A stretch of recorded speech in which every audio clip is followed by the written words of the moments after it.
નમસ્કાર મિત્રો, અમારી યુટ્યુબ ચેનલમાં સ્વાગત છે.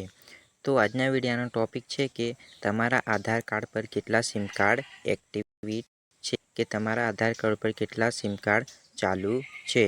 તો તમે ઘરે જ બેઠા તેને બંધ કરી શકો છો. તો તેના માટે આ વિડીયો તમે અંત સુધી જોજો. તો તેના માટે તમારે પહેલાં ગૂગલ બ્રાઉઝર ઓપન કરીને તેમાં સર્ચ કરવાનું છે tap code. Tap code search કર્યા પછી તમારે અહીંયા પહેલી જ વેબસાઇટ ઉપર ક્લિક કરવાનું રહેશે. અહીંયા ક્લિક કર્યા પછી તમને આ પેજ જોવા મળશે.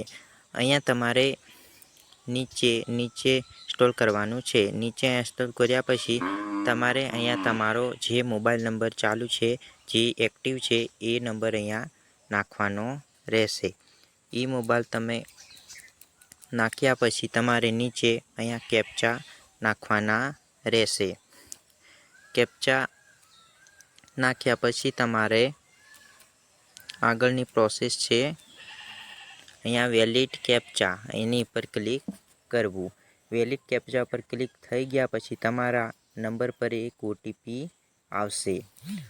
ઓટીપી આવશે એટલે ઓટીપી અહીંયા નાખવાનો રહેશે 133799. ઓટીપી નાખ્યા પછી તમારે અહીંયા લોગિન પર ક્લિક કરવું.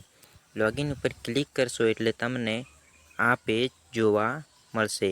અહીંયા તમારા આધાર કાર્ડ પર કેટલા મોબાઈલ નંબર કે કેટલા સિમ કાર્ડ અહીંયા એક્ટિવ છે એ તમને જોવા મળશે. અહીંયા તમારો આ માટે તમારે સિમ કાર્ડ બંધ કરવું હોય તો અહીંયા ક્લિક કરવું. ક્લિક કર્યા પછી નોટ માય નંબર પર ક્લિક કરવું. એટલે તમારે 20 થી 30 જ દિવસમાં તમારું સિમ કાર્ડ બંધ થઈ જશે. તો મિત્રો, મારો વિડીયો ગમ્યો હોય તો લાઈક કરજો, શેર કરજો અને મારી ચેનલને સબસ્ક્રાઈબ કરજો. Thank you.